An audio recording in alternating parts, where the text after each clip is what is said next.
በስመ አብ ወወልድ ወመንፈስ ቅዱስ አሐዱ አምላክ አሚን።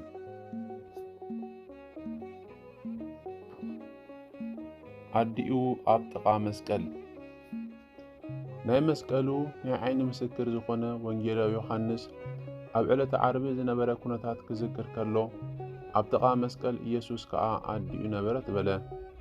ኣብ መብልዒ መዓል ቤተልሔም ንዝወለደቶ ሓደ ወዳ ክሳዕ ቀራንዮ ዝተኸተለቶ ድንግል ማርያም ኣብ ጥቓ መስቀል ነበረት።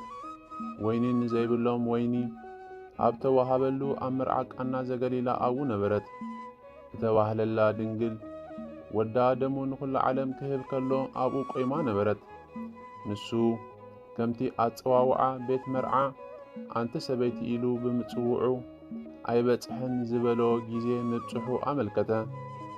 ድንግል ማርያም ከም ናይ መጀመርታ ሄዋን ብኦም ዕፀ በለስ ንእተሰቕለ ፍረ ከይኮነትስ ኣብ ዕፀ መስቀል ንእተሰቕለ ፍረ ማህፀና እናተመልከተት ቆይማ ነበረት።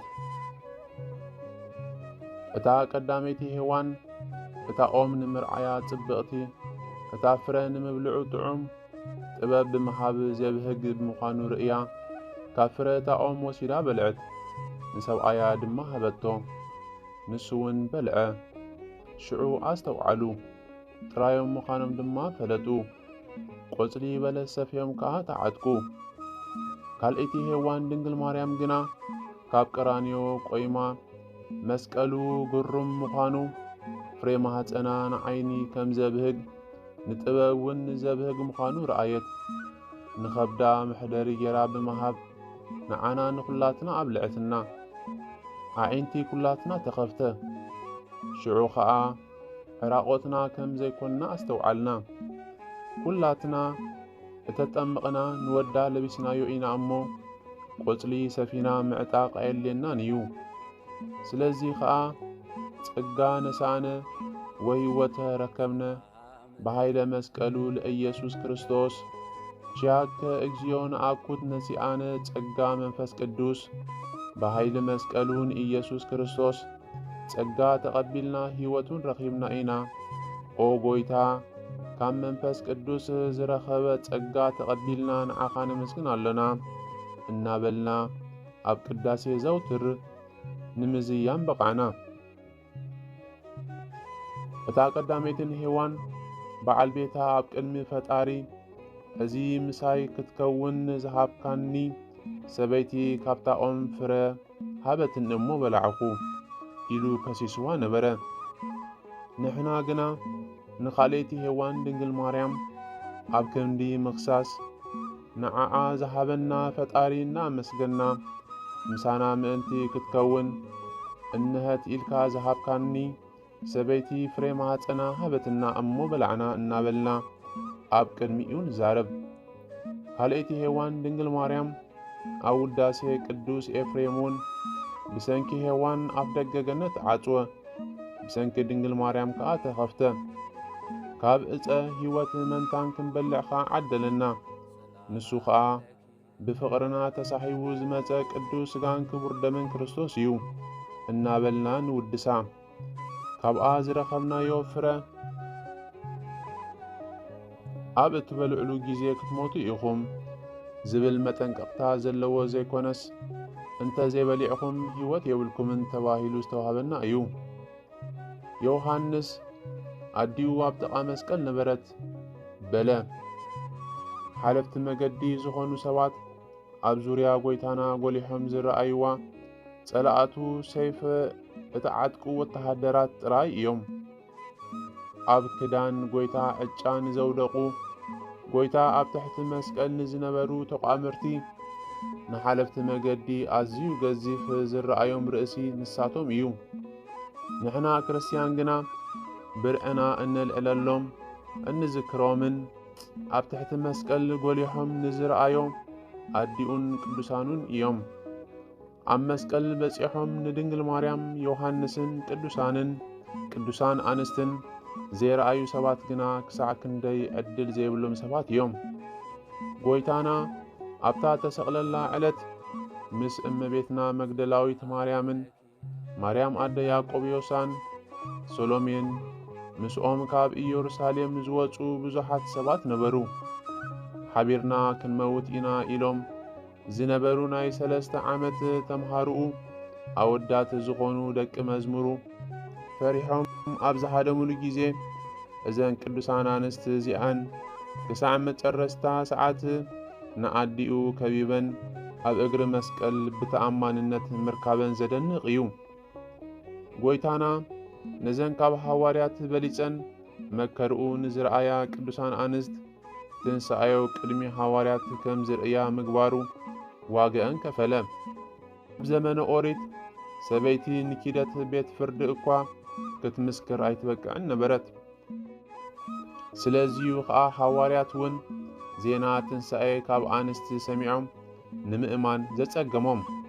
ጎይታና ግና ኣብ መከራ ፈተውቱ ምስክር ትንሣኤዮ ብምግባር ክብረን ሓፍ ኣበሎ። እመቤትና ኣብ እግሪ መስቀል ምዃና ኪኖ ናታ ሓዘን ንወዳውን ኣካል ስቓዩ እዩ። ይትረፍዶ ሩህሩህ ኣምላኽ ማንሙን እንተኾነ ሓዘን ወለድና ክርኢ ይኸብደና እዩ፣ ንብዓቶምን የጨንቐና እዩ። ጎይታና ዘፍቅሮ ኣልዓዛር ኣብ ዝሞተሉ ጊዜ ኣሕዋቱ ማርያምን ማርታን ክበኽያ ኸለዋ ዝነበርኦ ኩነታት ንዘክር። ንሳ ክትበኪ ኸላ እቶም ምስኣ ዝመፁ ኣይሁድን ክበኽዩ ኸለዉ ርእዩ ብመንፈስ ተኪዙ እናሕነቕነቐ ኢየሱስ ድማ ነብዐ። ስለ ሓወን ዝበኸያ ኣሕዋት ኣብ ዝረኣያሉ ጊዜ ዝሓዘነ ጎይታ ኣዲኡ ስሊኡ ክትበኪ ክርያ ኸሎ ኣዝዩ ብመንፈስ ከም ዝትክዝ ርዱ እዩ። ኣቡነ ሽኖዳ ኸዓ እዛ ሕሞት እዚኣ ጎይታና ኣብ ልደቱ ዝገበሮ ዝደገመላ ሕሞት እያ ብምባል ከምዚ ይብል። እዚ ዓለም እዚኣ ሰብ ኮይኑ ኣብ ዝተወለደላ መጀመርታ ዕለት ቀዲሙ ዝረኣዮ ገጽ ኣዲ እዩ ዝነበረ። ነፍሱ ንኣቡ ሓደራ ቅድሚ መሃቡ ኣብ መጨረስታ ጊዜ ዝረኣዮ ገጽ ኣዲኡ ነበረ።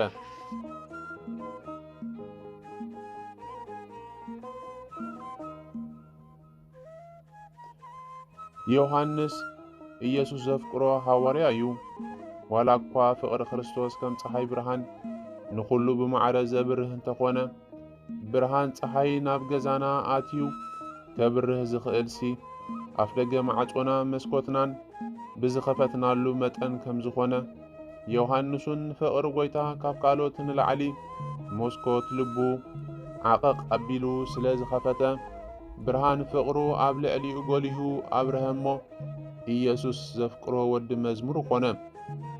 ቅዱስ ዮሐንስ ካብ 12 ሓደ እኳ እንተኾነ ሐሙስ ምሸት ጓሳ ክህረም ከሎ ምስ ዝሃደሙ ኣባጊዕ ሓቢሩ ኣይሃደመን።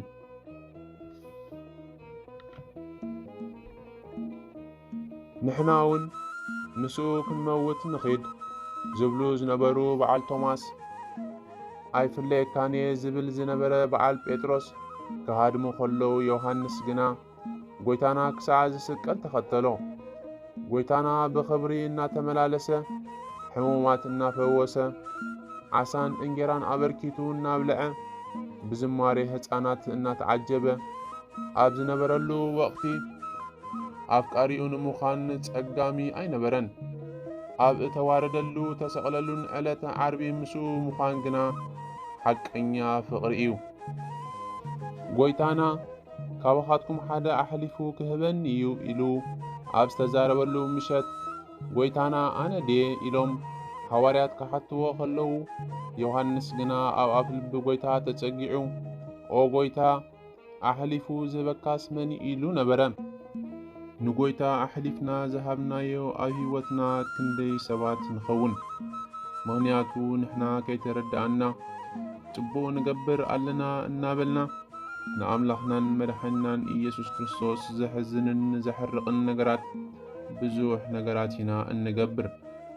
ነታ ንኣምላኽናን መድሓኒናን ኢየሱስ ክርስቶስ ዝወለደትልና ኣዲኡ ኣዴና ቅድስተ ቅዱሳን ኣዴና ቅድስቲ ድንግል ማርያም ኣብ ልብናኸ ቦታ ይምናያዶ ንኸውን ዝሃብናያ ቦታኸ ክንምታይ ይኸውን ኩሉ ጊዜ ክንሓስብ ኣለና። ከምቲ ኣዴና ቅድስተ ቅዱሳን ኣዴና ቅድስት ድንግል ማርያም ዝበለቶ እንሆ ካብ ሕጂ ኩሎም ወለዶታት ብፅዕቲ ክብሉን እዮም ከም ዝበለት ንሕና እውን ካብ ዝወለዶ እዚ እንተደኣ ኮይና ብፅዕቲ ክንብል ይግባአና እሞ ብፅዕቲ ንምባል ኣፍና ንምስጋና ኩሉ ጊዜ ክነንቅሕ ይግባአና እሞ ነዚ ነገራት እዚ ክንገብር ድማ ወዳ ኣምላኽናን መድሓኒናን ኢየሱስ ክርስቶስ ዓይነ እምሮና ከፊቱ ነታ ነዲኡ ዝወለደት ማህፀን ከነመስግን ከናፍርና ክቅድሰልናን ክባርከልናን ናቱ ሰናይ ፍቃድ ይኹነልና። ስብሃት ለእግዚአብሔር ወለወላዲቱ ድንግል ወለመስቀሉ ክቡር አሜን።